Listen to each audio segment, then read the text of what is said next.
force with two lives come together. Sometimes for good, sometimes evil. I say Williams is out of line on there. I'm definitely against it. Williams seems to forget we have our stockholders to answer to. Phone Mrs. Williams, Della. Tell her to be ready in about an hour, and I'll pick her up. Yes, sir. You phone San Rafael and see if those papers are on the way over from the executives. Yes, Walt.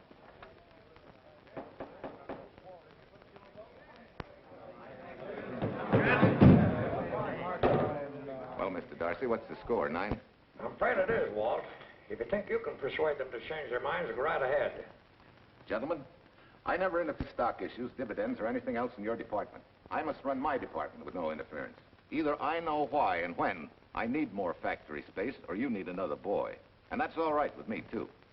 Because I can take these plants and pick my own spot in the motor production field. You won't have to worry so much about dividends. There won't be many. Hold on. I'm sure none of us want to lose Walt. Or our dividends. Why do you say we take another vote? Now, all in favor of buying the 3 new factories signify by saying aye. Aye. Aye. Aye. Aye. Aye. Aye. An unanimous vote. Congratulations, Walt. Congratulate the board. They're the winners. Williams, if these factories are so valuable that other companies would jump at the chance to get them, how do you know that you can buy them at the price you quoted us? How do I know? I bought them this morning. Good morning. Della, I was asked to rush this up for Mr. Williams. Get my wife, Della? Your maid said she'd gone to the dentist. I gave her the message. Oh, fine. Oh, this just came. Thank you. What about those papers? They're here. Burke's checking them now. Good.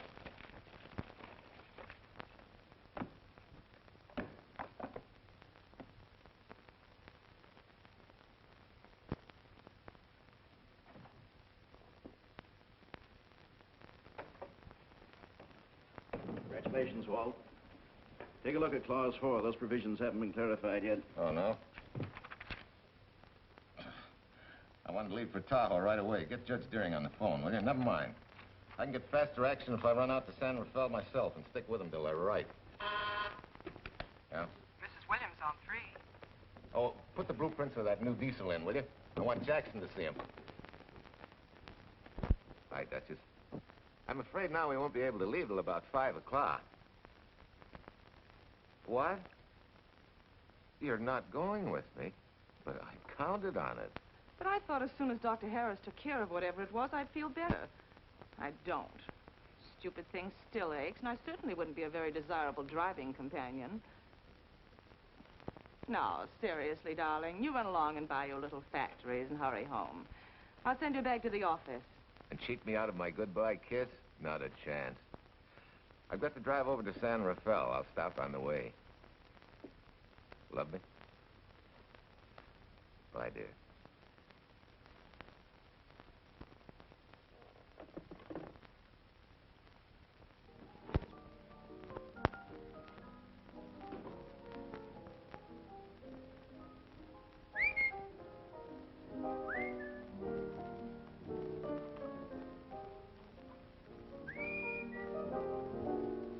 How do you expect me to whistle through a toothache?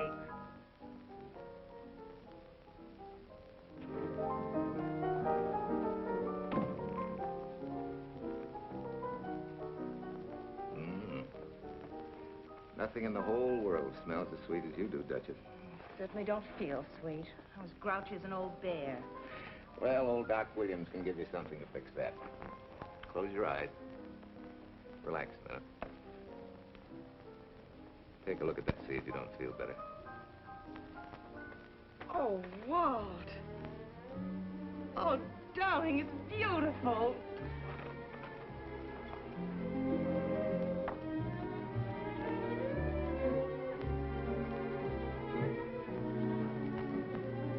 Not bad. Not bad at all. You know, to quote my wife, I like monograms on things. It shows they belong to me, unquote. When did your wife say such a thing, Mr. Williams? About 6 years ago, when I married her. She gave me the first monogrammed shirts I ever owned. Those were the words on the card. I still have it. I certainly hope your board of directors never discovers what a softy you are. They won't, don't worry. I have only one vulnerable spot. What really happened this morning? All I got out of Della was that you stalked out of the office with blood in your eye, back in no time with canary feathers in your mouth. Oh, I clipped those birds' wings, but short. No one's gonna vote me down, sweet. Not when I know I'm right. Mm-hmm. But how did you convince the board of that so quickly?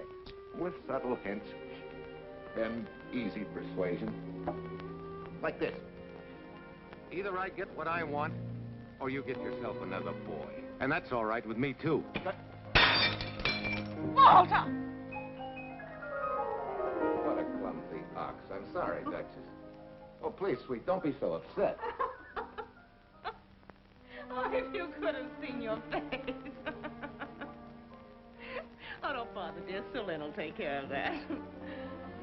Not exactly a good prescription for nerves, huh? You know, you're wrong, Dr. Williams. The way I feel now, a good catnap will probably make a new woman out of me. And if it's not going to make you too late... Yes? Well, I'm sure that by 5 o'clock I'll... Swell. I'll run over to San Rafael, get things ironed out, and be back for you by 5. On the nose. Darling, wait. That's perfectly silly. I'll take a taxi cab and meet you in Sausalito. There's a drugstore on a corner opposite the square. I'll be there at 5 o'clock and we can go straight on up to Tahoe. That'll save you all that late afternoon traffic and all that time it'll take to come and pick me up. Smart woman, my wife. Thinks of everything. Where's your bag, honey? Oh, Sue Lynn still has some things to press for me. Sure you don't mind taking a taxi? Very sure. Sweet dreams, Duchess. See you at 5. Better get going. Bye, honey.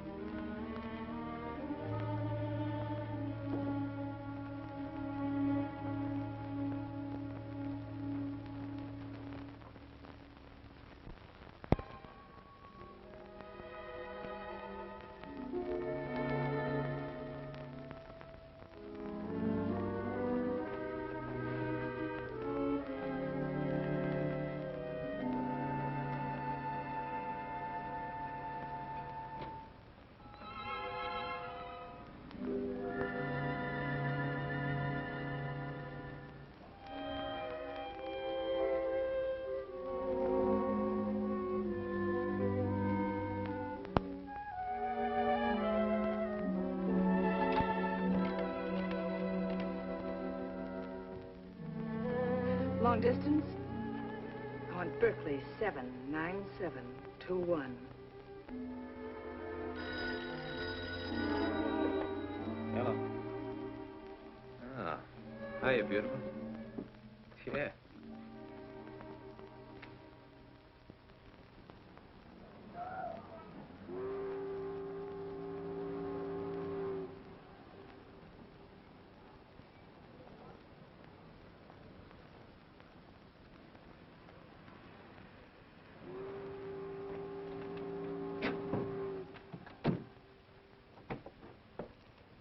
Here. Don't forget, turn this stuff over to a bellboy at the Airport Hotel in Oakland. Tell him to hold it for Jack Burns. Jack Burns, the Airport Hotel. That's right, I'll be checking in later. What do I owe you? $1.15 a here. All this stuff back to Oakland. Yeah, here. Buy yourself a new key. Thanks.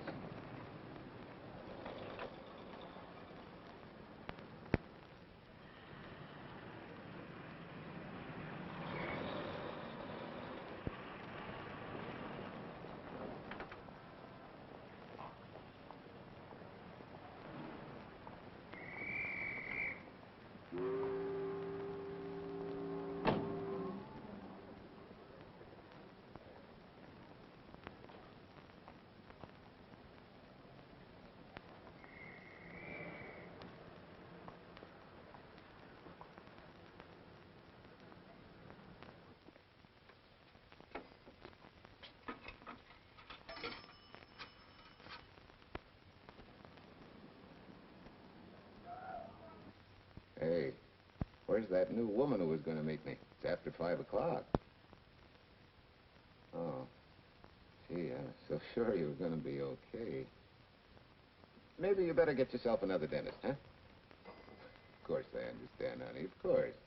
Just to prove it to you, I'm coming right on home. No, You really mustn't, darling. I'm going to be perfectly all right, really. And besides... Besides what? Well, I've done something you're not going to like. You remember Aunt Margaret back in Illinois? You mean the old gal in Evanston? I'm way ahead of you. How much? Well, it isn't money this time. It's another relative. Her favorite nephew, Jim Torrance. All of a sudden, right out of the blue, just after you left, he telephoned me from Berkeley. Okay, Judge, I'll see him when I get back. Well, you don't understand, dear. You're going to see him right away. What? Well, all he seemed to want was to be able to get back to Illinois, so I... So you buy him a ticket. That's easy. Well, it isn't. I offered to, but he got huffy and said he didn't want any handouts, and... Well, without thinking, I told him we'd pick him up and give him a lift as far as Denver. I won't say I'm good for you, but where do I find this guy? Well, he should be there right now. I told him to be on the lookout for a cream-colored roadster, just in case we fail to recognize one another after all these years. Oh, darling, you're such a lamb. Are you sure you forgive me? What do you think? Well, I'd better run along, or Cousin Jim might get nervous. Take it easy, sweet, and miss me, will you? I do already. Don't drive fast.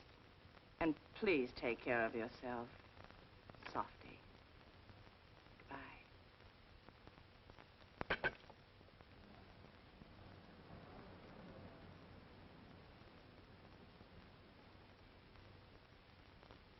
Hello, Della. Yeah, Mrs. Williams wasn't able to go with me. Now, while I'm gone, you see that she gets her roses every morning. That's right.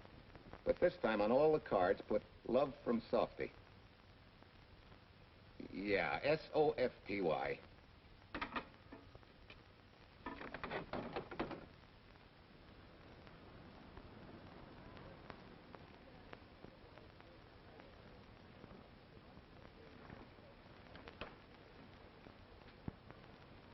Hello. You must be Jim Torrance. Yeah, that's me. I'm Walt Williams. Hiya, Jim. Hi. Where's Irene? Oh, she's a little under the weather at the last minute. Worse luck. Oh, that's too bad. I was hoping I'd see her. Yeah, I'm disappointed, too. Where's your luggage? Oh, I'm wearing it. Less trouble that way.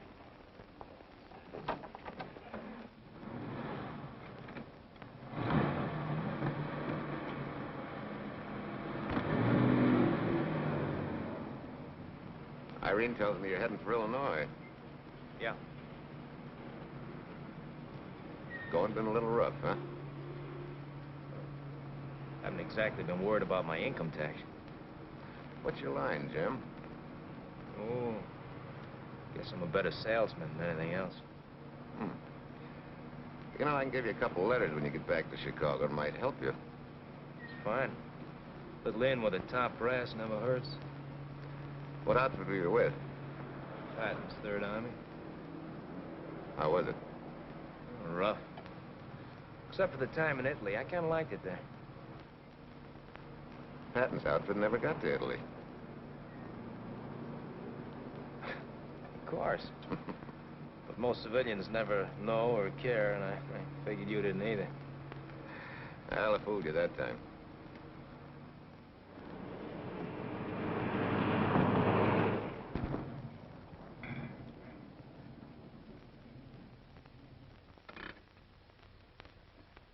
Our last chance to chow for a while. How about it? No, thanks. I grabbed a hamburger while I was waiting for you. I can still taste the harness.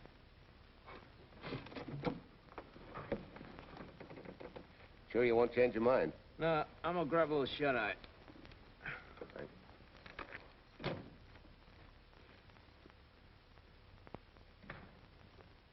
Chicken sandwich and a Coke. One chicken sandwich. Chicken sandwich coming up.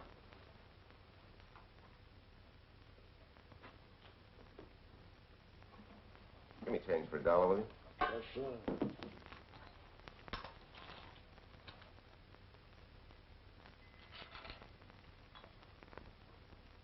Thanks.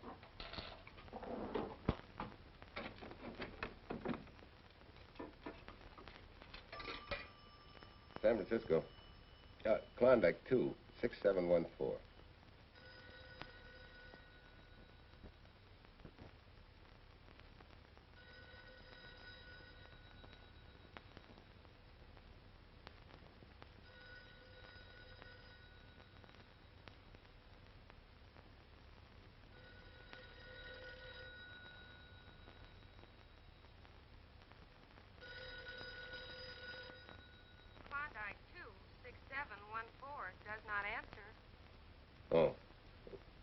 We'll try Sutter 1, 2599, please.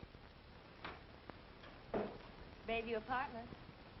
Oh, yes, Mr. Williams. No, your maid isn't there tonight, sir.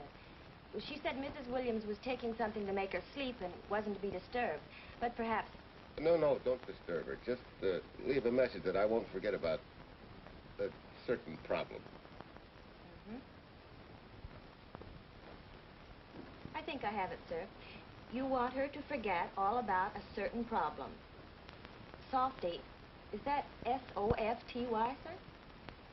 Softy is going to take care of it thoroughly. Is that all? Yes, that's all. She'll understand. Be sure she gets it the first thing in the morning. Right.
Oh, hi.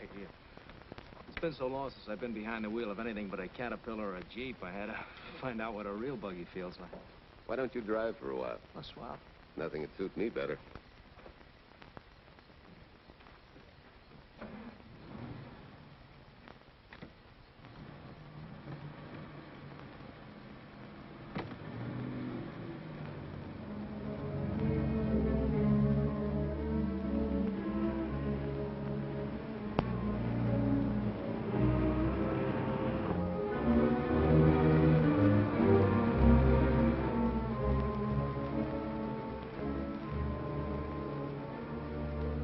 Tell me, Irene still got that little scar on her cheek? The one she got from the fall? Yeah. You can hardly see it now, though. How'd you know about that? She just got it last summer. Thought you said you hadn't seen her for years. Oh, from Aunt Margaret, of course. How else? She always sends me the news in her letters.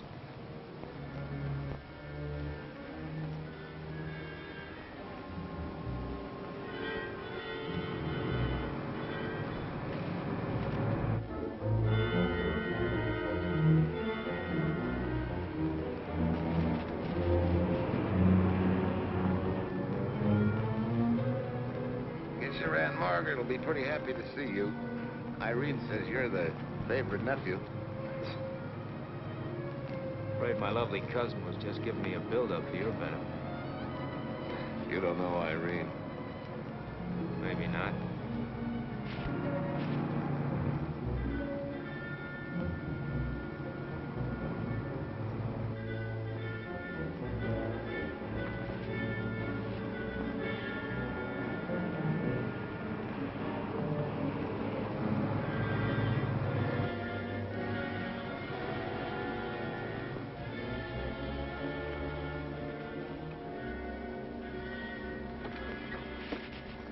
What's the matter?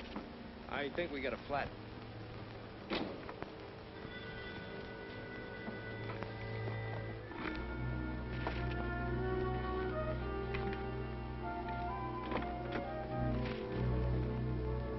Yeah, flat as a flounder.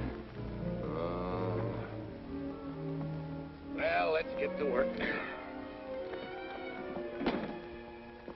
Hey, look out there, young fella. That's quite a drop.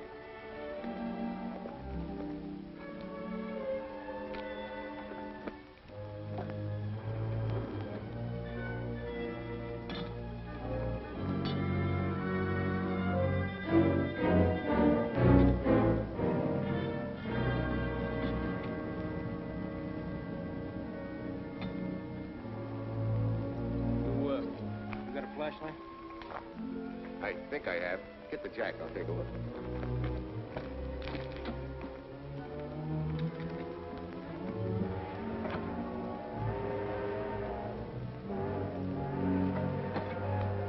Did you find it?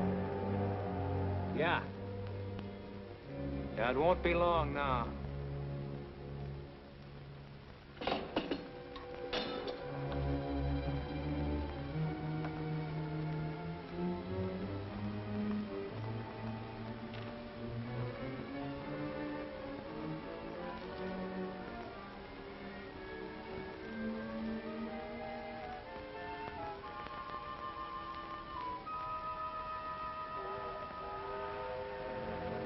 Come on, let's get going.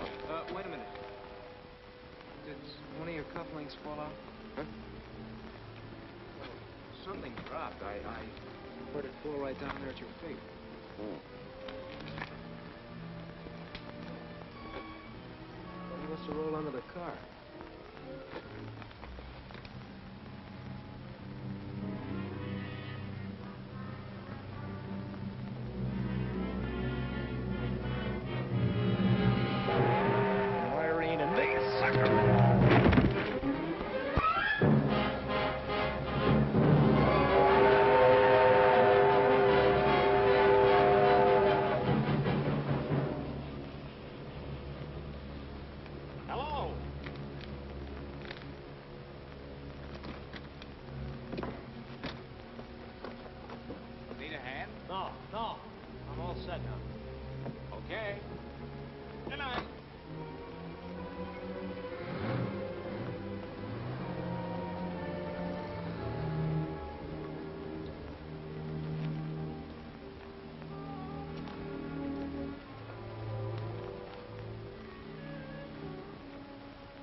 Must be crazy.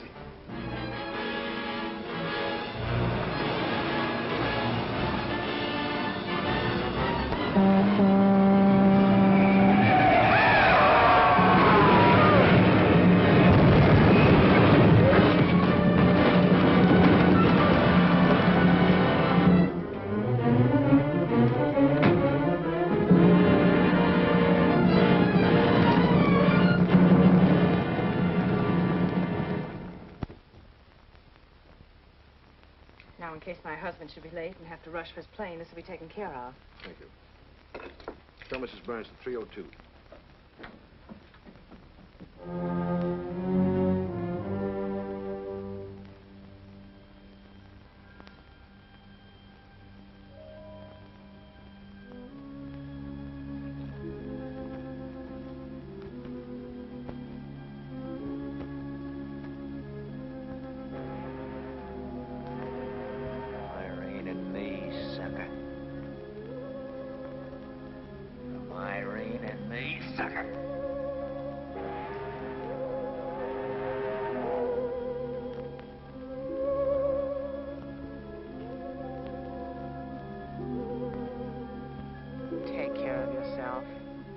Softy. Softy.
Young lady, Excuse me. I want to see Mrs. Walter Williams. I'm sorry, sir, but she left orders not to be disturbed. I'm sorry, too. Lieutenant, this is the police department.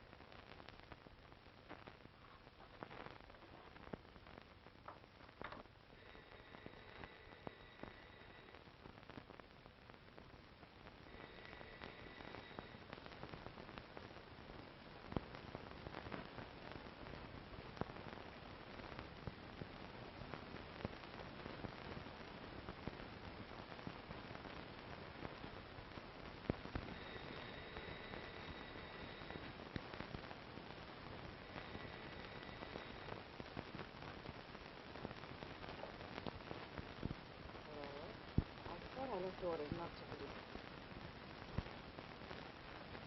See. Ask him to come up.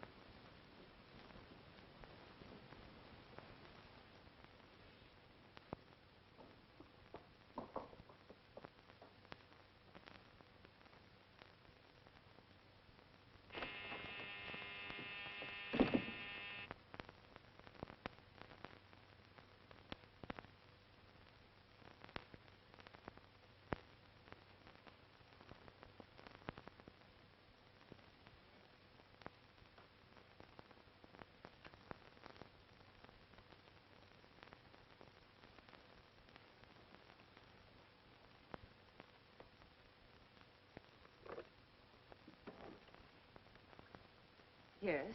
I'm Lieutenant Quincy with the police department. I'm sorry to disturb you at this hour, but... may I come in? Of course.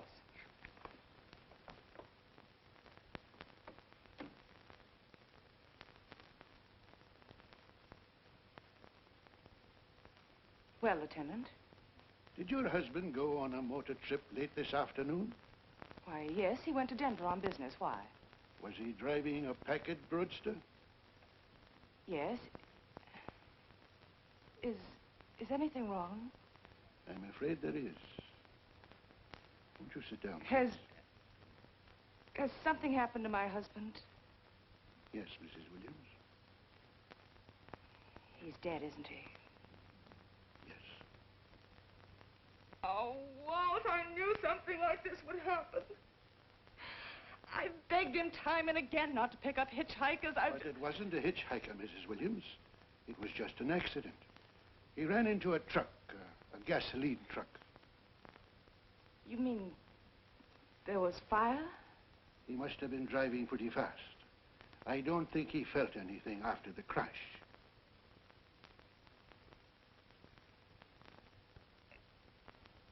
If there's nothing more you need me for, Lieutenant, I think I understand. And may I say you've taken this with a great deal of courage. Good night, Mrs. Williams.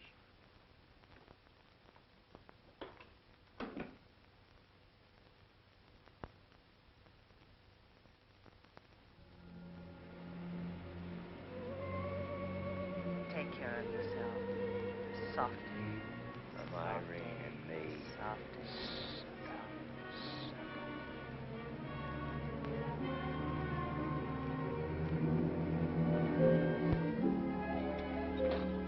Ready? Yeah. That Williams must have been quite a guy. Yeah, he went to work for Universal Motors as a sheet metal worker. Mm-hmm. Less than 10 years, he's their top production man. Well, he sure went out in a blaze of glory. Yeah. Let's go.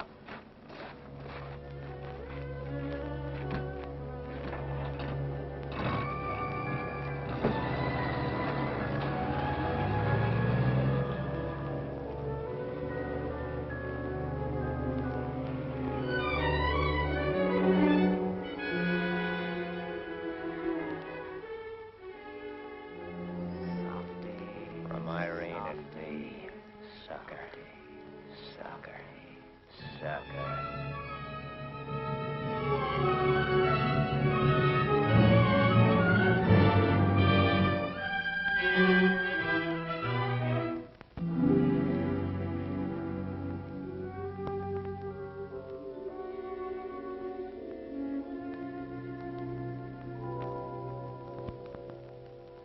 Well, could Mr. Burns have taken a later plane and still made connections for Mexico City? I see. Yes? It is some telegrams for Tai Tai. Just put them under the door, Sue Lin.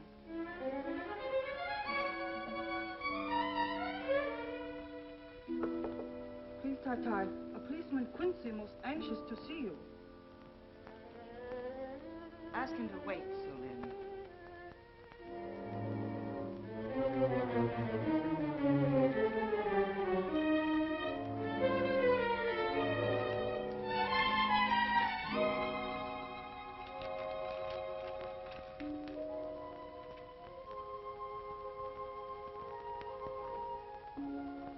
Mrs. Williams will see you presently.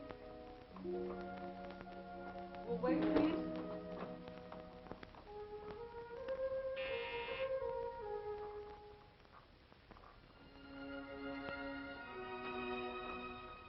Flowers from Mrs. Walter Williams. Thank you.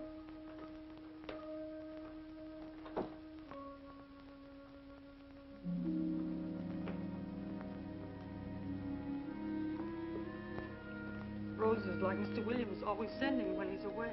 You seem to have been very fond of Mr. Williams. Sue Lin is honored to have served him 5 years, and he... I'm sorry to keep you waiting, Lieutenant. I wouldn't be disturbing you again if it wasn't necessary. And I would be keeping you but a moment. You're being very considerate. Won't you sit down?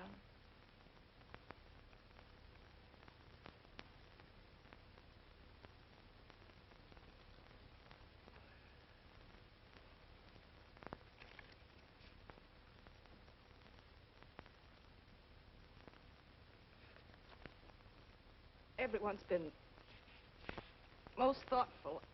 And why shouldn't they be? Forgive me. I'm all right now. What was it, Lieutenant? The state police would like to have some information. They found some wavy skid marks for quite a distance on the road, as if the car had been out of control when it crashed. Tell me, was Mr. Williams a reckless driver? Why, no, he was a fast driver, but certainly not reckless. Well, was he a heavy drinker? Quite the contrary. But what about his health? Could he have had a heart attack and lost consciousness before the accident?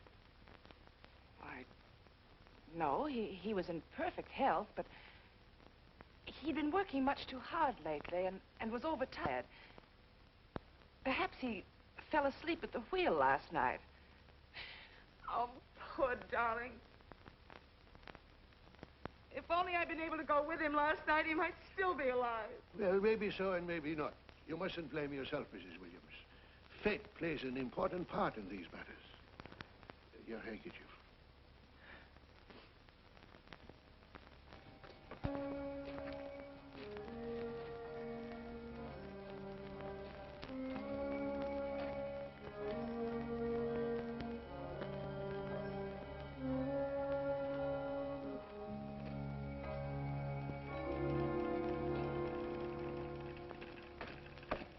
When's the next train to San Francisco?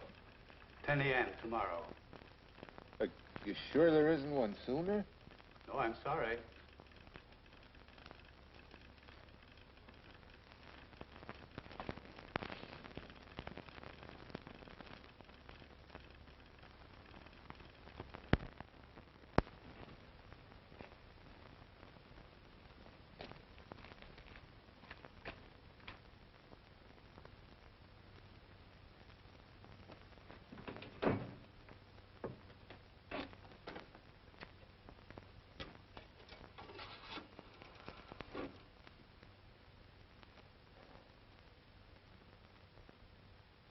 We have a circuit now, sir. Evanston. Calling Mrs. Margaret Hubbard's residence in Evanston. One moment, please.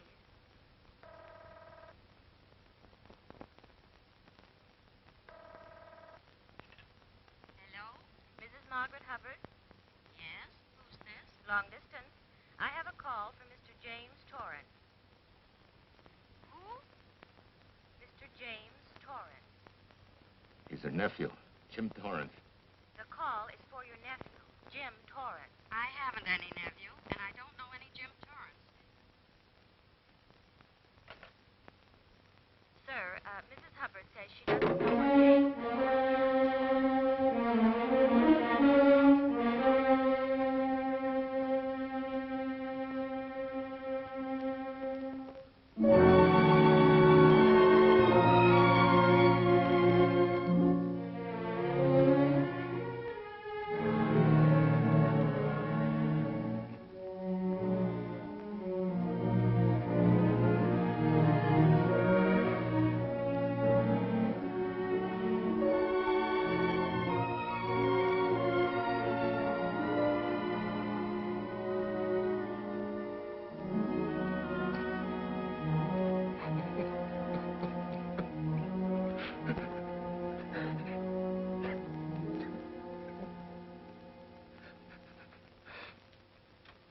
What's the matter, son? Looks like you need a doctor. Doctor? I can't leave the station, but old Doc Bender's just across the road there. Yeah. Doctor? Think you can make it? Yeah. I'll make it.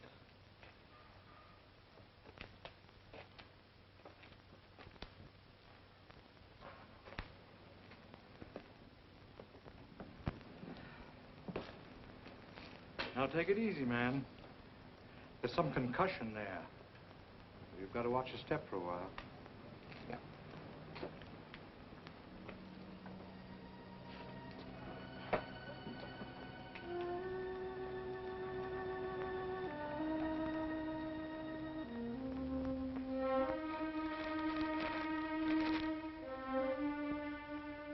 Walter Williams' beautiful widow, who by her own request sat alone in the family alcove during the service.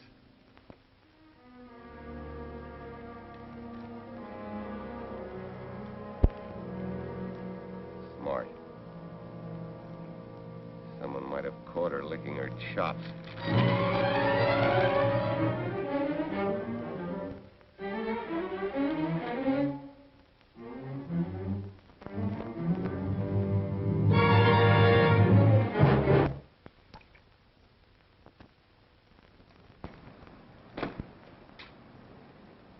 Hey, what's that? Walter Williams. Hey, ain't that the guy that... For the love of Mike, what's that briefcase doing here? He's dead.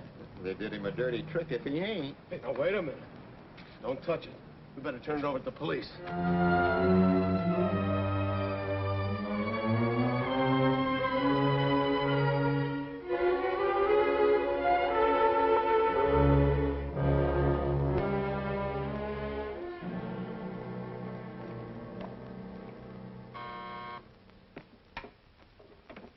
Homicide, Captain Callahan. Oh, yes, Chief. The dope just came in from Washington. The fingerprints are those of a James Torrance. Yeah, I'm putting Quincy on it. Right. It sort of opens up a new can of peas on the Williams accident. There's the FBI reporting the guy. Playing with the lady's affection seems to come natural with him. All you got to do, Quincy, is find him. Yes, that's all I got to do. Last known whereabouts of Jim Torrance was in a moving van somewhere between Sacramento and Points East. Hey, wait a minute. Last known address, care of his sister, Mrs. Joseph Rossetti. Irving Apartments, Berkeley. Well, what are you waiting for, Quincy? Let's go. Torrance leave any forwarding address? No, he said he was going to send it to me. Sorry to trouble you. Oh, Lieutenant, if you should happen to hear from him, will you let me know? There's an unpaid telephone bill and a bundle of laundry. Laundry? Let's have a look.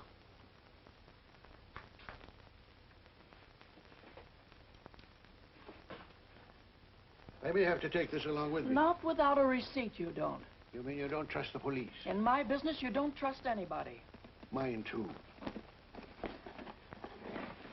Holy St. Valentine's Day. Look, he had the same thing on his shirts, too.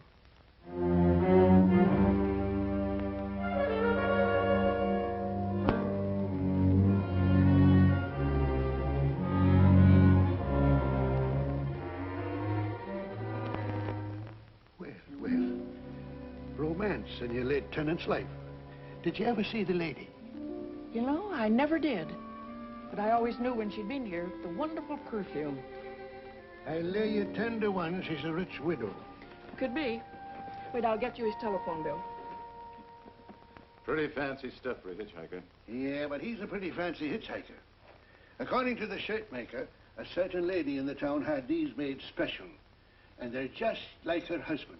Only his initials were WW. Sort of smells, don't it, Cal? Now take a look at this little item that was also found in the laundry. I for Irene and W for... Well, it could be for Williams, too, couldn't it? Yeah. Homicide, Callahan speaking. Hello? Oh, hello, Fitz. Hello. What news? Oh? Any luck? Both days, huh? Swell. Have it typed up and sign it. This report of Fritz will be a nice little topper for this pile. His checkup shows calls from Torrance's phone to Williams's private number, and a flock of them going the other way, including one on the 7th and several on the 8th. The 8th, and you've forgotten, is the date of Walt Williams' accidental death. Well, that ought to be enough to get an indictment out of the grand jury. Go pick her up. I'd like to play a long shot first. It might give us 2 for 1. Well, take them one at a time. A bird in the hand is not going to lead us to its mate. I'd like to give the lady a little more rope. Well, Thanks. I thought you'd agree.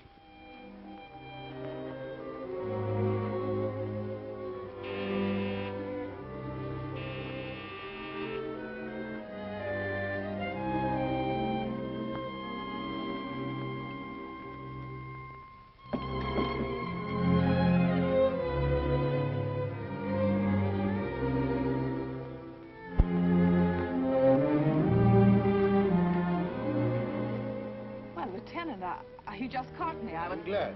I have some rather startling news I thought you should know before it hits the headlines. Come in.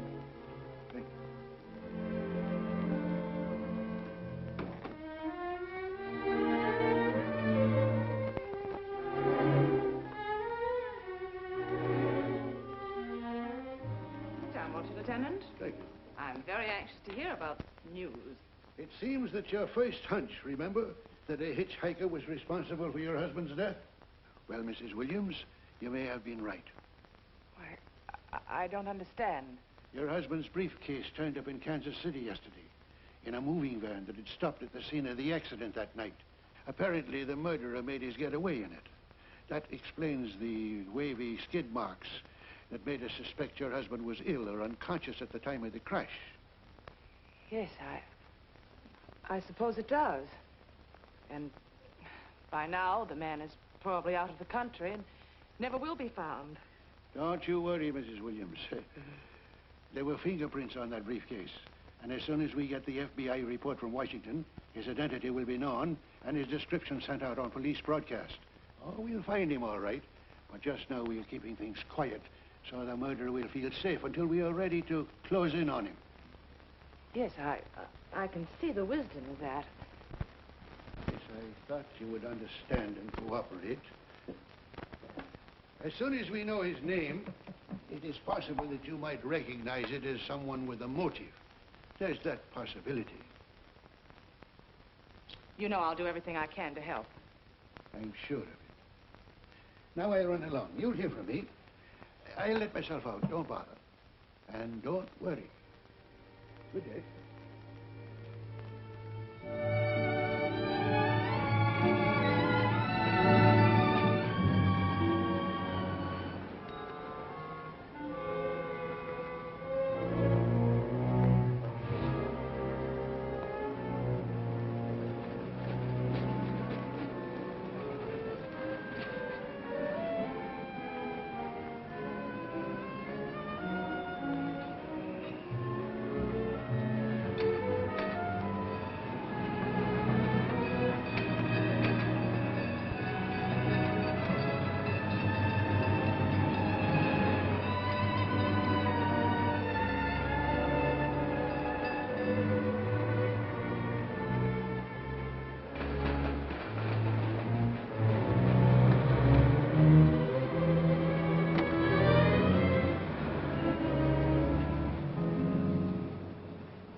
$1.35.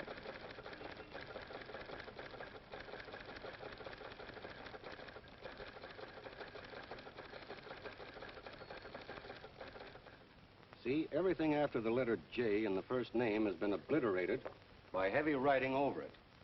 The only impress letters legible are those between words or before them, like RNS at the end of this name here, and the Hotel Santa here before the word Evanston. Well, Tom, don't you think it's about time you retired? Why, there isn't even evidence there of Mrs. Williams' intent to communicate with Torrance. And who do you think she beat apart to the telegraph office to wire to? The League of Decency? I'll tell you what I think, that you should have brought her in when I first told you to. By the time we get her now, she'll have figured out a way to tip Torrance off. He'd be that much tougher to find. Not unless she's tipped him off from your office. Ernie's got her on ice waiting for you.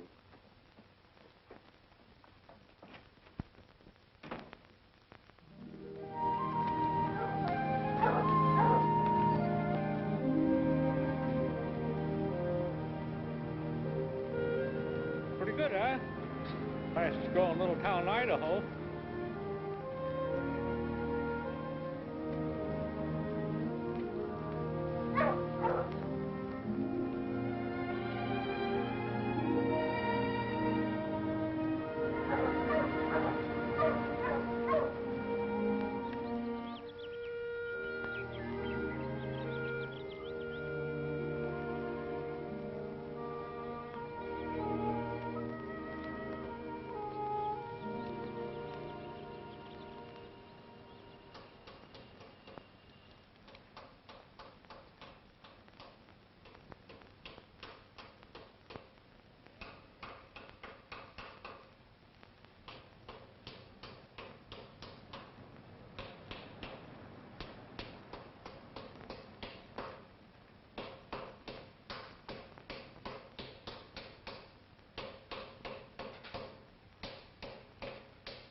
Have a heart, son. You trying to wreck that engine? Oh. Sure. It's a hobby of mine. The way you're going at it, you can't miss.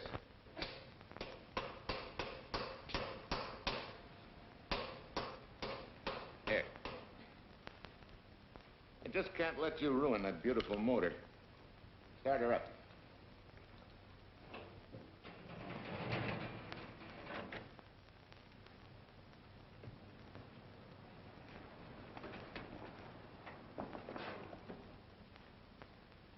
Okay, start her up.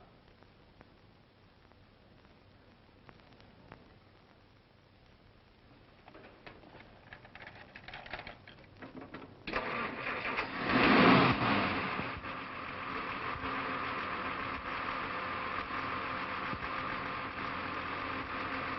her off.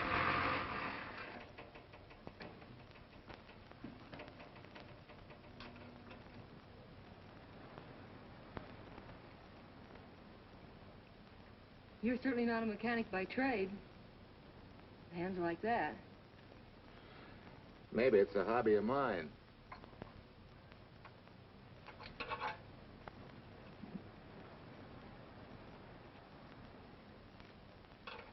Gee, what happened to your head? Perhaps I was talking when I should have been listening. Okay? Okay by me. A lot, Hill. So long, Marcia. Bye. He's all right now. You better lay off though till the boss gets back. I'm the boss. I guess the new cars are a little bit over my head. Now, with a jalopy, it's different. Aren't there any mechanics around here you can hire? No, they all went over to the new factory in Mansville. I guess they got better wages. Tough break. Yeah. How much do I owe you? Oh, forget it. Well, I'll be shoving along. So at least have a cook in the house. You might as well. Marcia, can I use your phone a minute, please? Sure, help yourself, Uncle Ben. Never arranged but what it caused. 650, please. Flat tire this morning. Now the danged engine stalled on me. Nice and cold. Wilson's garage? No, I did not give you the wrong number. Fine thing using my phone to cheat me out of repair bills. Aren't you ashamed? Gave me the wrong number. 650, please. You're a nice girl, Marcia Peters, and your ma's a fine woman. And I'll always buy my gas and oil here. But you ain't never gonna tinker with my car again. Busy? Busy. Always busy. Say, we're not so busy. Would you like to do another good deed and give Uncle Ben a hand? Why not? Where is your car, mister? Maybe I can help you. Why, are you a good mechanic? Very good. And very reasonable. Well, just what you need, girl. Better hire him. It's an idea, Uncle Ben. Come on. Thanks for the Coke. Sure.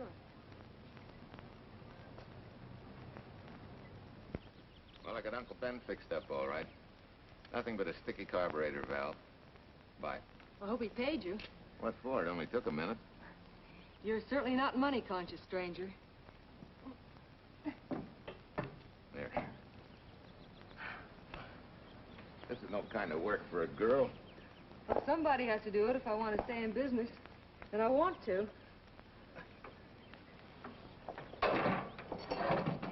Must be some business that you're better suited for. Couldn't you lease this place to somebody? Sure. I did while my husband was overseas. But when he was killed in Okinawa, well, we'd made a lot of plans for the future here. And I had a hunch he'd like it if I took over and tried to make a go of it. Takes more than a hunch to do that. I got along famously. Business has been fine until lately when the help got short. Could be again. If I had a good mechanic. Yeah. You sure need one, all right. Well, for Pete's sake, say yes or no. Do you want the job or don't you? You mean you'd hire me without knowing anything about me? You can repair automobiles. What else do I need to know? Except your name. Well?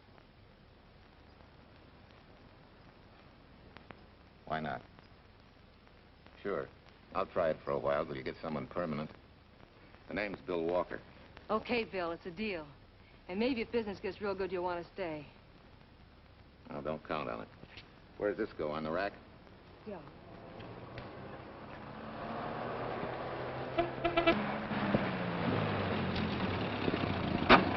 Marcia!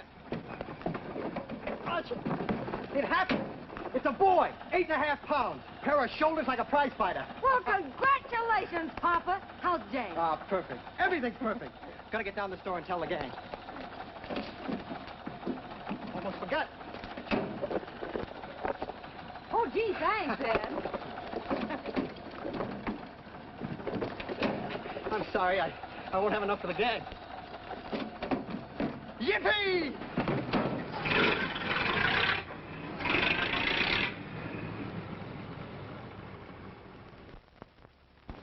Maybe you can use this token from the slightly delirious new father. Thanks. Say, we haven't settled the matter of wages yet. Maybe I can't pay your regular salary. Suppose we leave that open till you find out how much I'm worth to the business. Doesn't seem to be any business right now. Might be a good time for me to get rid of this beard and find a place to board. We live right next door. I'll go ask Mom. She'll know of a place. Sort of a peaceful house. I noticed it this morning. Oh, gosh, I forgot. She's down helping Mrs. Wellesley with her canning. Mom finds homes for everything from stray cats... To stray mechanics? Well, you're not a stray anymore. I'll go phone. Pearl, 674, please. Hello, Miss Westler. May I speak to Mother? Hi, Mom. I've got some good news for you. I hired a man for the station. Yeah. No. Nobody we know. He's from out of town. Needs to place a board. You got a good one up your sleeve? Okay. Says she has to meet you first to come home for supper. Huh?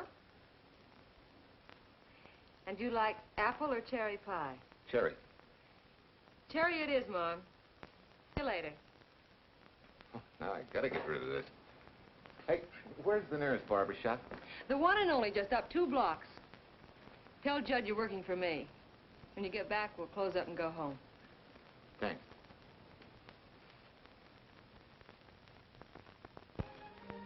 Well, that's real nice. You must have had a good bringing up, young man. Thank you for the young man.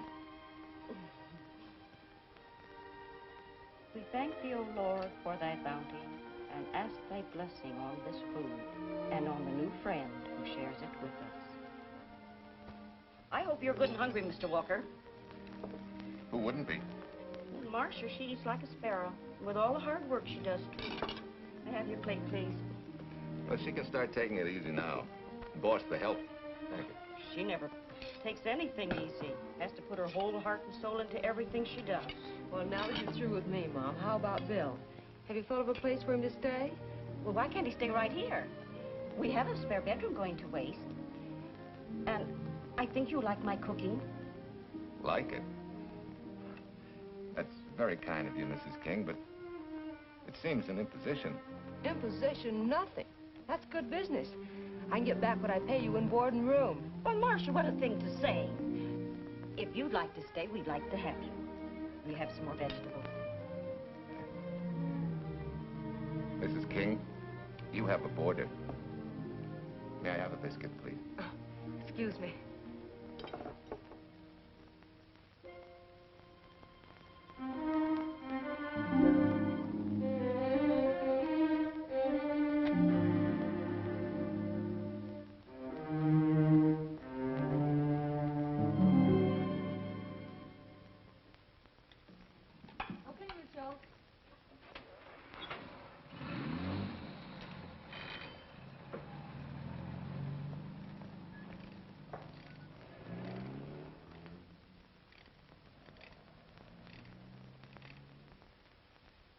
It's wonderful the way tools seem to come alive in your hands. You seem to sort of come alive, too. As though you got real pleasure out of working with them. I do. When you're doing a job with them, you can't think of anything else. Bill, if something's bothering you, why don't you get rid of it? What would you prescribe, doctor? Amputation. For that stupid chip on your shoulder.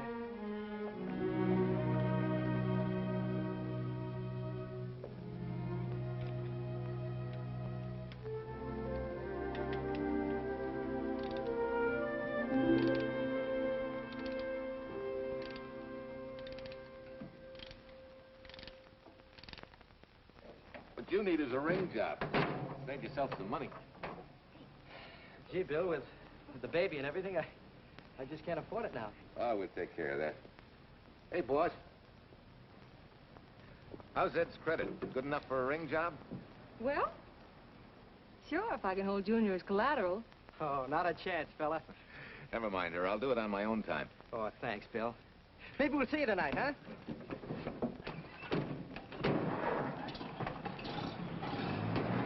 Some shoulders, huh? Yeah.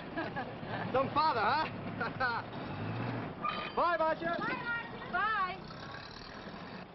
Nice kids. Hey, was Ed clowning about their being hard up? No. Things have been pretty tough for him ever since he got out of the service.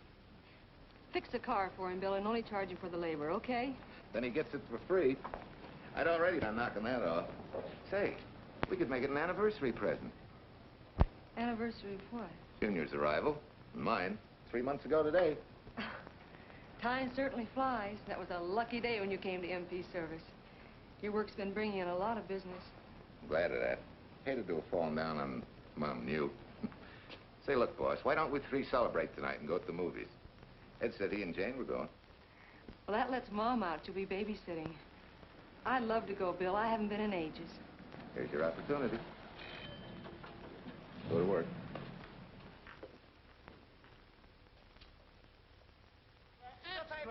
Irene Williams, help from murder. Read all Extra, extra. Irene. This is Sheila Graham with the latest news of the shocking Williams murder case. While beautiful Irene Williams is held for trial, charged with conspiring to kill her late husband, the police are searching for James Torrance, believed to be the lover of Mrs. Williams and her partner in the horrible murder of Walter Williams.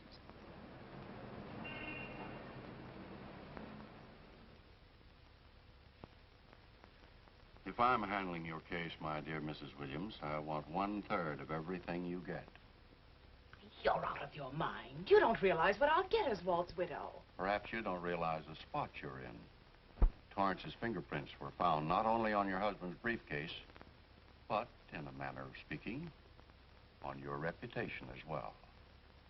There's a detective named Quincy, a very smart cookie. He isn't exactly for you.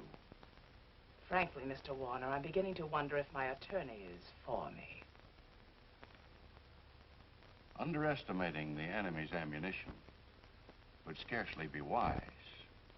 Now, if we can get to trial before Torrance is found, he'll never get a conviction. But... But what? If he shows up, we may have to fry him. Oh, no. Let's not cross that bridge until we have to. But if it comes to a choice, we're not going to burn, are we?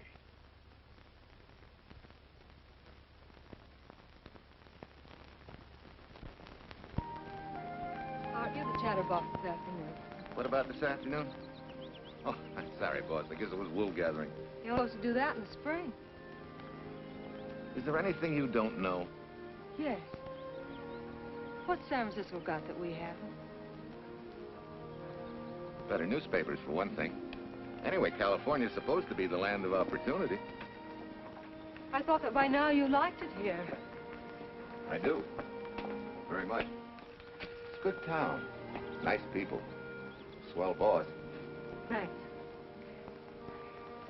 We like you, too. No fooling, Bill. You'd be surprised how many people ask questions about you. What kind of questions? Oh, where you came from, do you have any family, and do you like it here, and are you going to stay? Al Knox asked me at the movie last night if you wanted to join the volunteer fire department. Just interested, friendly things. I suppose it is natural for people to wonder about a stranger who moves into their community, like I did. You know, I've been thinking, maybe it wasn't such a good idea, you and I going to the movies last night. It's all right being seen in the station and here with Mom, but... You get used to that in a town this size. They're always trying to marry people off. You just ignore it, and after a while they forget about it. I'll go get cleaned up for supper.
You know, I hate to tell you how many years this Sunday takes me back.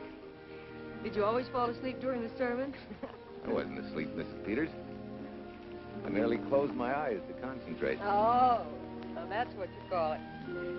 I had to nudge you to stop you from nodding. Quiet. You're disturbing my reminiscent mood. Even smells the same. Could be the same bees buzzing in the same clover. As they say, you can take the boy out of the country, but... A rolling stone gathers no moss. It has to stop rolling sometime, doesn't it, Bill? Sometime, maybe. We grow a very becoming shade of moss here in Larkspur. Don't you think? You grow a lot of nice things here. Anyone in particular? You'll have to skip the answer to that one. Someone tore it out of the book. You're married, aren't you, Bill? Yep. That's right. You must have loved her very much to have been hurt so deeply. To be so afraid of someone, even yourself. Maybe it's better that way. Then no one gets hurt. Bitterness and hatred hurt everyone. Can't you see, Bill? They're like a wall that shuts out all the sunshine from a garden and lets everything wither. Make room in your heart for something else, can't you? I guess this is my day for sermons. Sorry. As Mom would say, you never get rich minding the other fellow's business. Hey, that's a flyer. I'll be seeing you.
Wesley sent a couple of jars of peaches.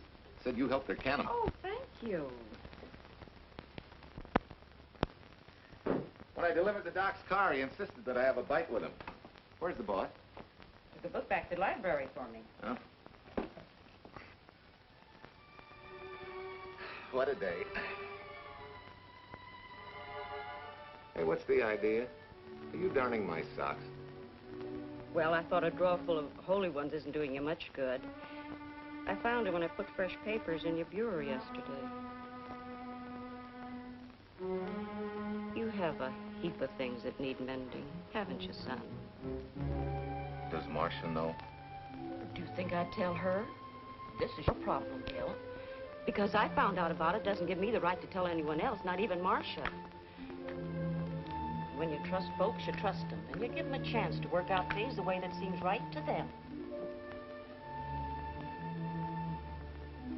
How can one little woman be so big?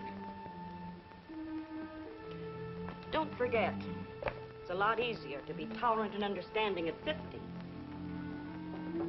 than it is at 25. Yeah, Mom. I'm going next door for a while. Grandma Thompson's ill.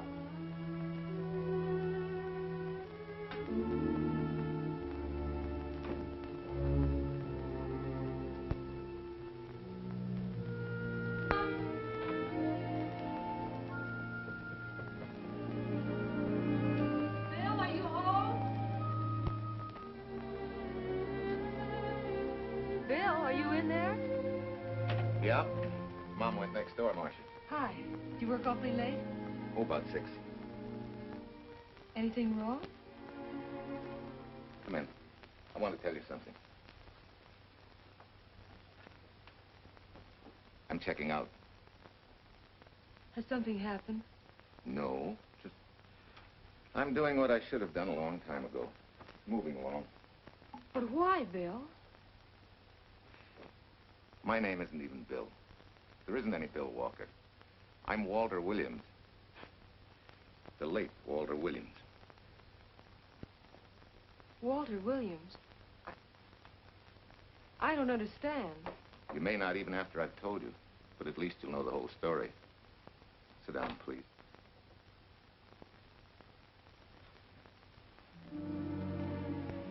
Finally, Larkspur. And you. From there on, you know. I'm glad you're going back to make things right. Going back? Wild horses couldn't drag me back. What are you going to do about your wife? Nothing. You're going to let her go to trial for murder? Oh, no, Bill. Why not? She tried to kill me, she and her cousin. But they didn't. Who says they didn't? Let them try and prove it. No matter what your wife did, she can't be tried for something that didn't happen. Oh, Bill, can't you see? You bet I can see. She deserves everything she's getting. Sorry part of it is they'll never convict her. No, Bill. The sorry part is you're not big enough to take a hard jolt to your pride and to your ego. Sure. It hurts to be tricked and cheated by someone you loved and believed in. But that doesn't give you the right to take justice into your own hands, to trample on the hearts of others and walk out on life. A barren, frustrated boyhood.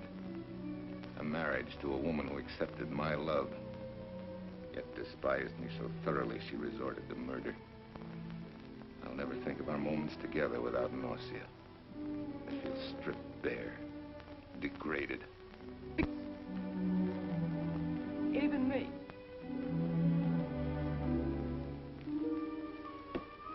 Oh, Bill, please.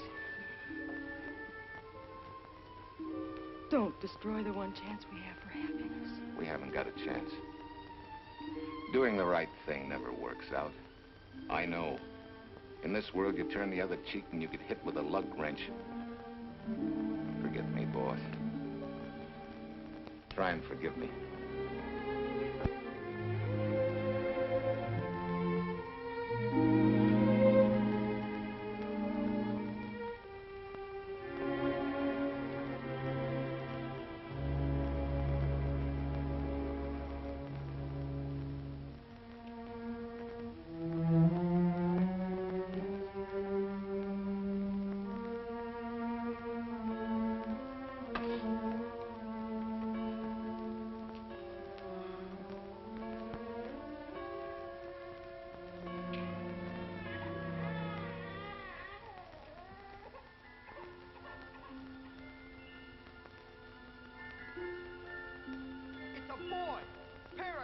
like a prize fighter. You know, I hate to tell you how many years this Sunday takes me back. You have a heap of things that need mending, haven't you, son?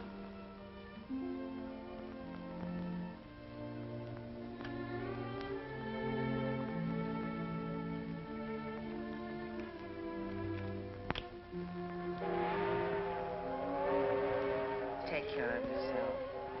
Soft again. Marry me. Soft as You're not big enough to take a hard jolt to your pride and to your ego. Sure. It hurts to be tricked and cheated by someone you loved and believed in. But that doesn't give you the right to take justice into your own hands. Trample on the hearts of others and walk out on life. Oh, Bill, please. Don't destroy the one chance we have for happiness.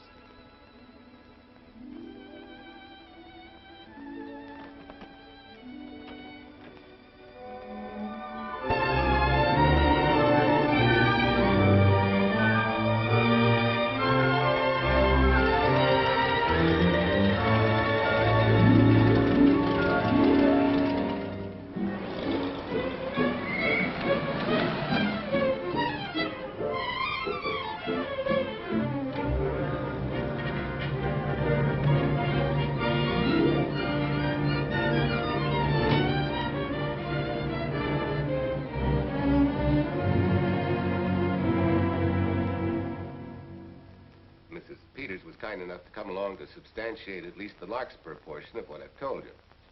Very thoughtful of you, Mrs. Peters. Mr. Williams, when you read in the newspaper that the hitchhiker who attacked you had been, well, a close friend of your wife's for some time, it must have been a great shock to you. I didn't come here to discuss my emotional reactions, Lieutenant. If you need me for anything further, Captain, my office will know where to reach me.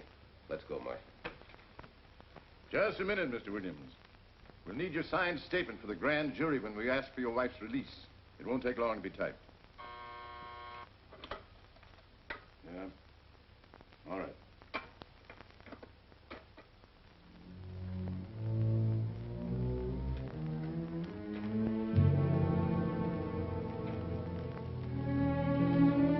Come in.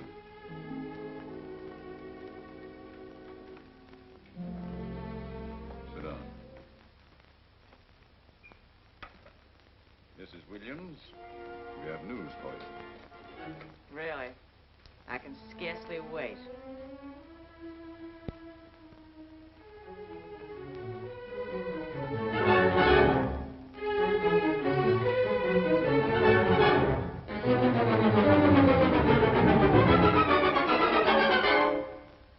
Seems it was Torrance who was in the car when it crashed.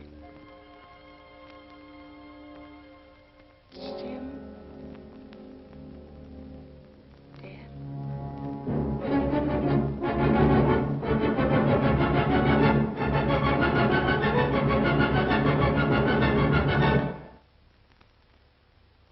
You did it. You killed him. No. He tried to kill me. Thought he had. And he ran into the truck. It was an accident. An accident? You wait all these months to tell this story. You let me rot in this filthy jail. Wait a minute. You let everybody believe you're dead. Pretty convenient, wasn't it? A dead man can't be tried for murder. Mr. Williams, perhaps your wife would understand better if you would explain to her about the amnesia. Amnesia? Oh, don't tell me you believe he had amnesia. Where's he been all this time, just wandering around in a daze? Tells us he's been in Larkspur, a little town in Idaho, working as a mechanic in a service station. Run by Mrs. Peters here.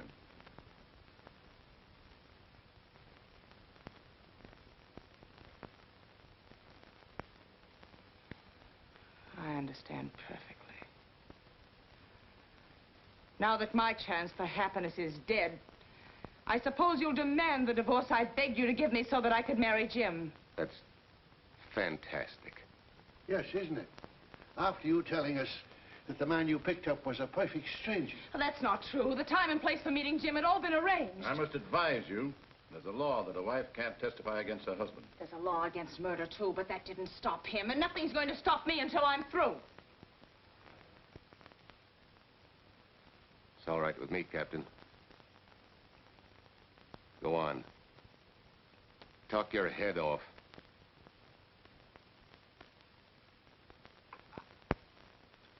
I was to have gone with him to Denver. He insisted on it, although I was quite ill. Several hours before we were to leave, he came home. There was a violent scene. He threatened to kill me unless I agreed to give up Jim. And I wish he had. This is incredible. Not one word that she has said is true. Then you have nothing to worry about. Mrs. Williams, was there a witness to the threats you mentioned? No. Unless the maid overheard. She was in the apartment. In fact, she picked up the pieces of the vase that he threw at me. Where is she now? I don't know. She left me suddenly after all this began. Please, could the questions wait? I feel rather ill. Will you have Mrs. Williams ready for the grand jury at 10 o'clock tomorrow morning? That's all.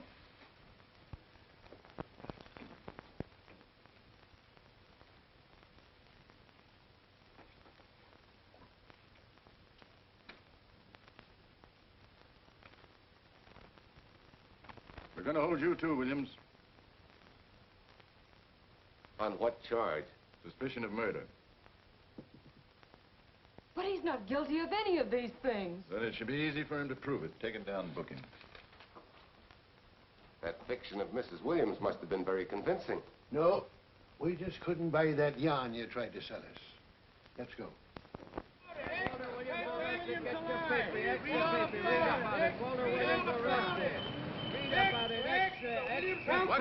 What's the wife freed and murder charge? Extra, get your paper. Walter Williams charged with murdering wife Bubba. Extra, get your paper. Irene Williams goes free. Husband held. Extra, get your paper. Wife freed and murder charge. Walter Williams charged with murdering wife Bubba. And Daly's going to cover Williams' office. Okay, boys, hop to it. I want all I can get by 10 a.m. tomorrow for the grand jury. Okay, Chief. Oh, Tom, don't miss a bit. Dig up everything you can on Williams and the Peters dame. You sort of believed Irene Williams' story, didn't you, Ben? She made better sense than he did. Well, sure, she's a better liar than he is.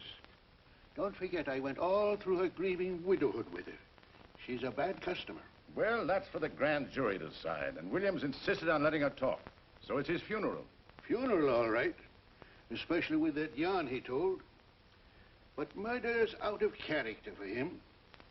There's a few pieces missing somewhere. There might be in Idaho, if it's not too much out of character for you to get going. You're going to miss me, Cal, when I retire next year. Maybe I'll join Private Eye and solve your cases for you.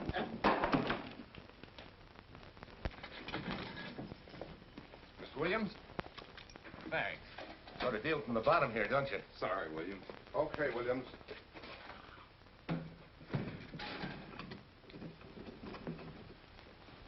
Well, not very good news, judging from your faces. Well, Walt, the grand jury returned indictment against you. Mrs. Williams was released. I see. Now, don't you worry, Walt. We'll have you back at work where you're needed, and in short order. Come on, Eldridge. There's a visitor waiting far more attractive than we old fogies. We're just leaving, Mrs. Peters, but remember, don't hesitate to call on me for anything. Thank you so much.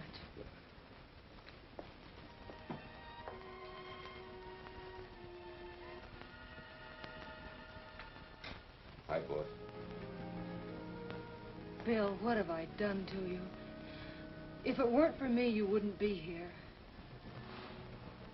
If it weren't for you, I wouldn't be. I came back here because I wanted to believe in the things you do. I still do, no matter what happened. Will you do something for me? Go back home, where I know you'll be taken care of. Not a chance. You'll have to think of a better reason than that to get rid of me. I'm a big girl now. I've just been to Larkspur, Williams, where I found these newspaper clippings. Of course, some of them are 3 months old, but you seem to treasure them, so I brought them along. So? I don't think they exactly substantiate your claim of amnesia.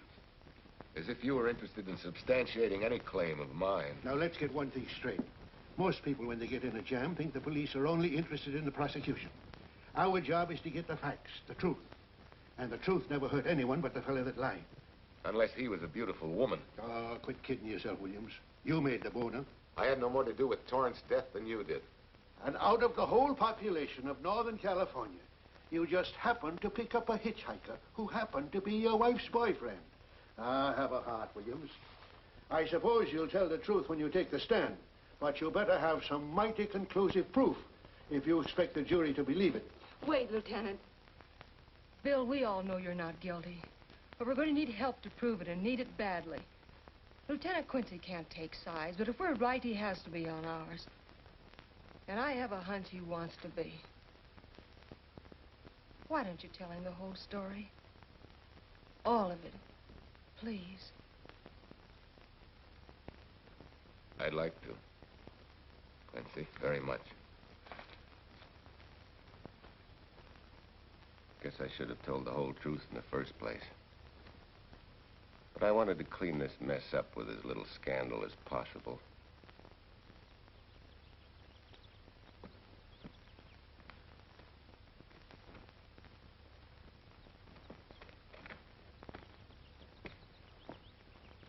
Well? No sign of the lug wrench or anything. My dear Mrs. Peters, will you please stop trying to be a detective? How many times do you think the police have combed this spot for any kind of evidence? Now, be a nice girl. Take Mr. Williams' advice. Go back to Larkspur. What time is it? It's only 4 o'clock. We still have time to go back to town and go on our hunt for Sue Lynn. Now, look here, young woman. You've had me on the run since early morning. But, Lieutenant, the maid seems to be our only hope now. We've got to keep looking till we find her, that's all. That's all? Wait. She was naturalized, wasn't she? Suffering chopsticks. Quincy, you dumb flatfoot. This Sue, what's her name, was Chinese born. If a port of entry was San Francisco, there'd still be a file on her, photo and all. Let's go. Back to town. Immigration.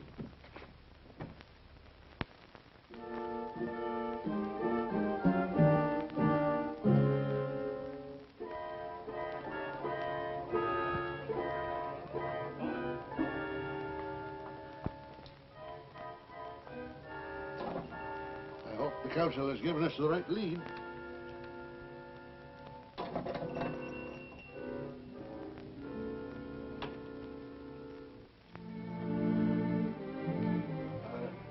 You are Singh?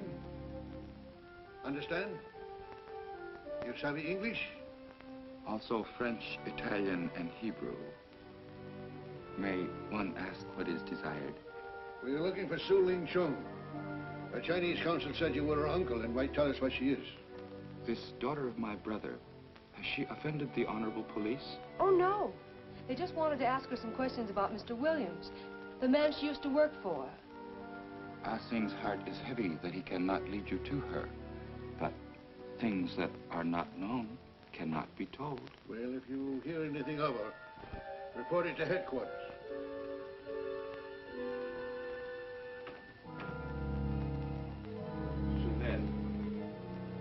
Untruth is not good for soul, and not wisdom when told to policemen. Better for the soul to be kind than to be wise. Su Lin must keep silence to help in this matter.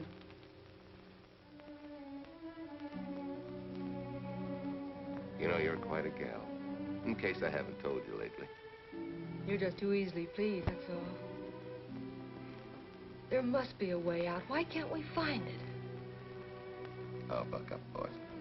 Tomorrow, another day. Yesterday you go to trial. Bill, I'm afraid. And the state intends to prove, beyond any reasonable doubt, that the defendant, Walter Williams, did, with malice aforethought, kill the deceased James Torrance, whom he knew to be his wife's lover.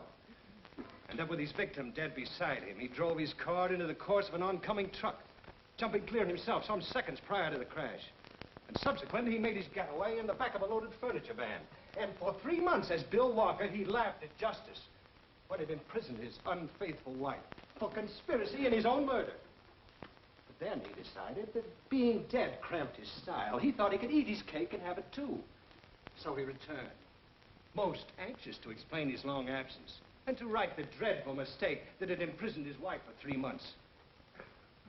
Ladies and gentlemen, it was a cold-blooded, premeditated murder and must be punished to the fullest extent of the law. Call the first witness, please. Captain Callahan, did Walter Williams tell you what suddenly cured his amnesia after 3 months? No, he did not. But he did tell you the man that struck the blow which caused the amnesia was a total stranger, a hitchhiker he had picked up.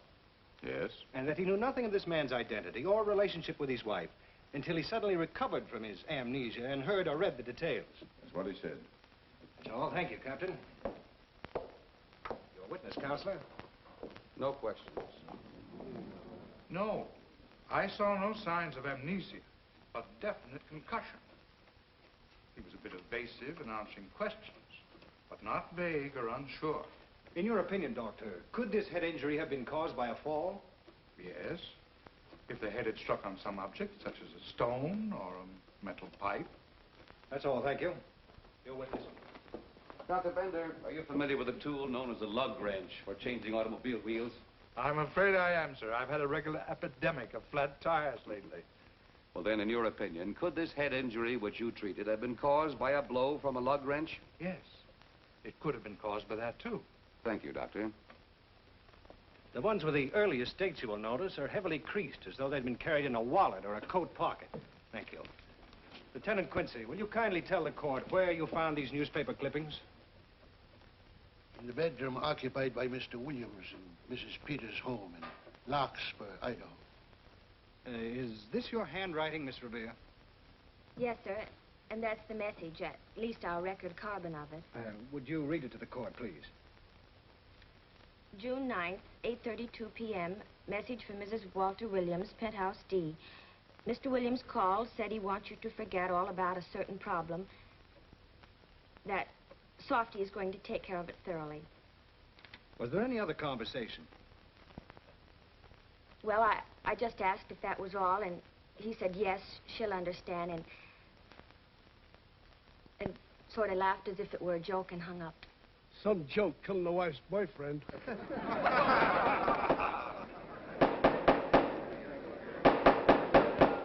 is the state versus Walter Williams.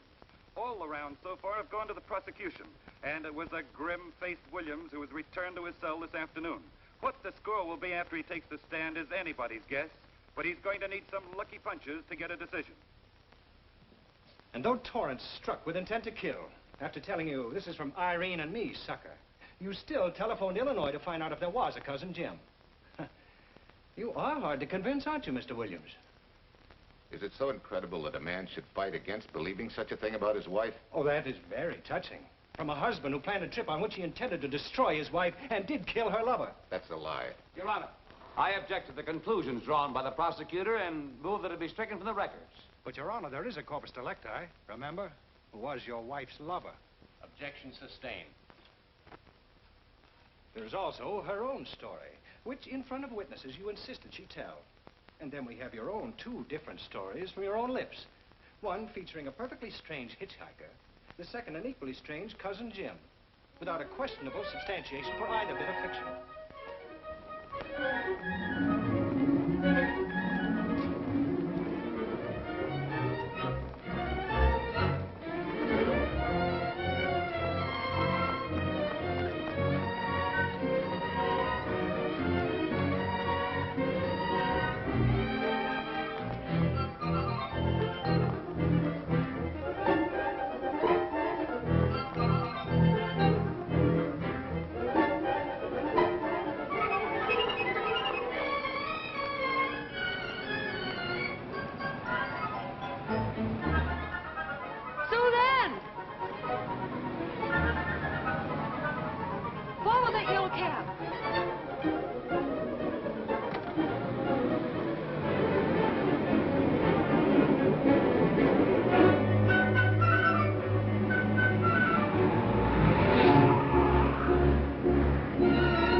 thing. You remember me, don't you? I was here with Lieutenant Quincy from the police department. I just followed Sue Lynn up the stairs. I saw her come in here. You must be mistaken. I'm not mistaken. She's here.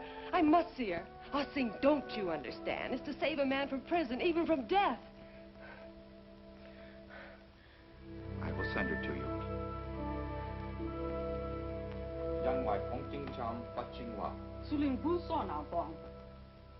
Oh, Sue Lynn, we've been looking for you all these weeks. Mr. Williams needs your help so desperately. I cannot help.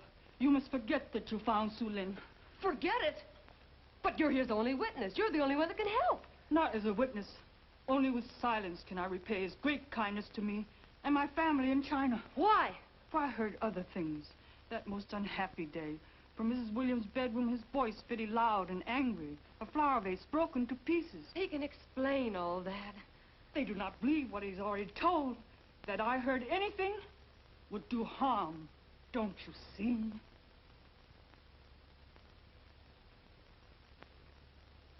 Yes. Much sorrow comes from women who know not honor and truth. And Mrs. Williams, she was not true even to that Torrance man. What makes you say that? That night when he was killed, her sickness was but wall of falsehood, behind which she could go secretly to a meeting place. You mean she went out that night? Sue Lynn, are you sure? Yes, because next morning in her bedroom I found street shoes that had been worn. Her coat on the closet floor with the sleeves turned inside out as though removed hurriedly. And in one pocket, a door key to some hotel. Sue Lynn, that's it. Proof that she and Torrance had planned to meet that night after he killed Mr. Williams. What hotel was it? Oh, I don't remember. The key. What did you do with it? Returned to coat pocket. Come on. We'll get to Lieutenant Quincy. He'll know what to do. And pray, Sue Lynn, every step of the way.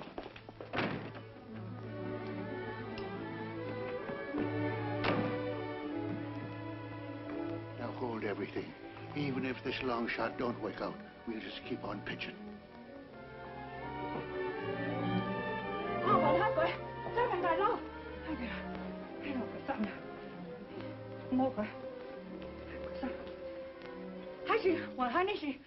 Here it is, yes. Room 302, Airport Hotel, Oakland. Maybe we got our miracle. A special little Chinese one. It is to hope that Sue Lynn was of small help to Mr. Williams. Oh, Sue Lynn. Come on, copper. Next stop, Oakland. A certain little lady's hotel rendezvous. I was on night duty then, all right, but I sure don't remember a looker like this. Quite a dish, eh? A little too highly seasoned for my digestion, thanks. Lieutenant, just found a couple of cars for room 302 on June 9th. George Baxter, checked out at noon. Mr. and Mrs. J. Burns. Room not slept in. J. Burns. Burns. Look, Quincy. The handwriting on the card is identical to that on the photograph. And here's a little boy, the same thing. The cover-up telegram to Aunt Margaret. Now look at the impressions. J here, and here RNS. J. Burns. That's the name she started a telegram to. Room not slept in. Say, I got that dame pegged now, Lieutenant. She said they'd be out of the room by midnight as her husband was catching a plane.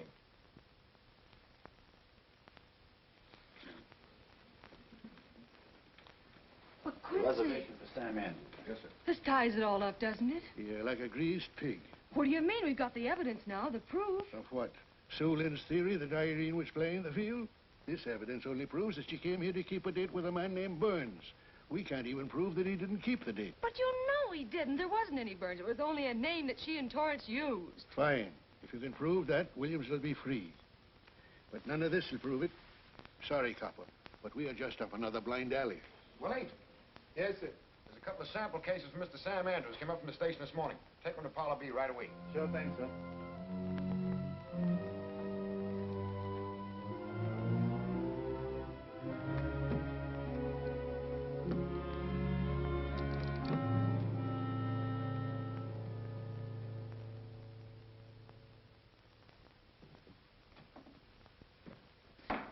Seated. Case of the state versus Walter Williams. Proceed, Mr. Eldridge. Your Honor, we will call Mrs. Irene Williams. Take the stand, Mrs. Williams.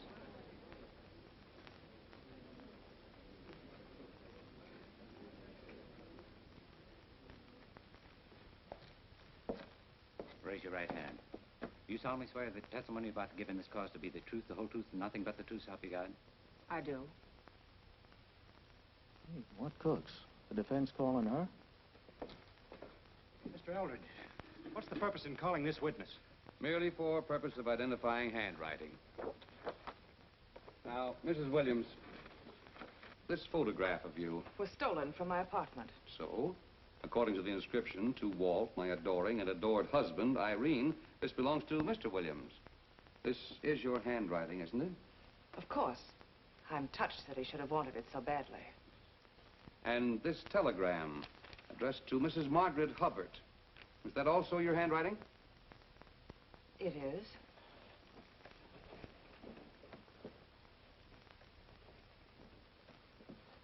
Now, Mrs. Burns, I mean Mrs. Williams, this photograph is inscribed to Jim, my adoring and adored Irene.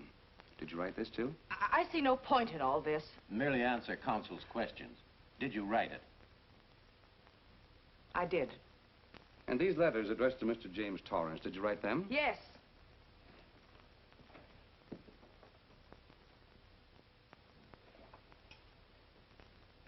And this monogrammed garment, a gift from you to Mr. Torrance? Why must I be tortured again by all this? I never made any secret of my love for Jim Torrance. That's why he's dead. Your love for Jim Torrance.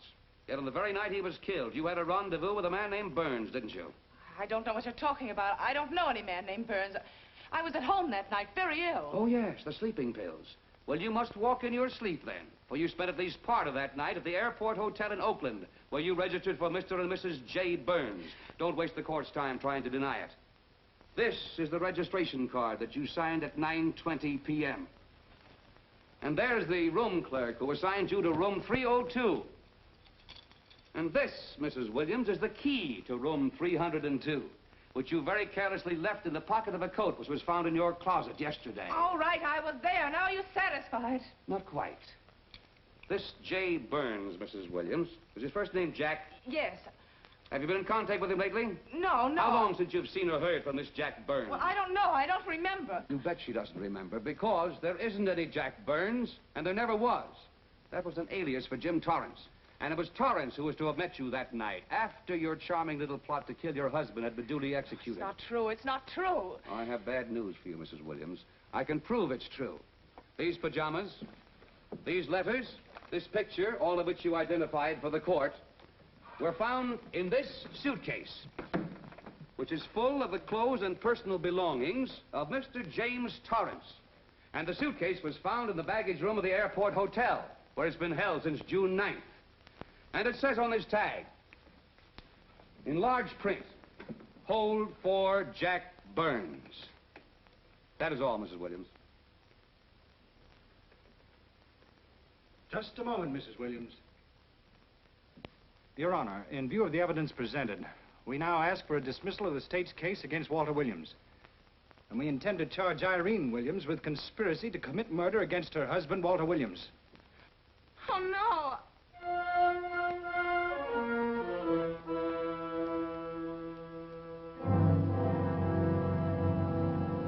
The case against Walter Williams dismissed.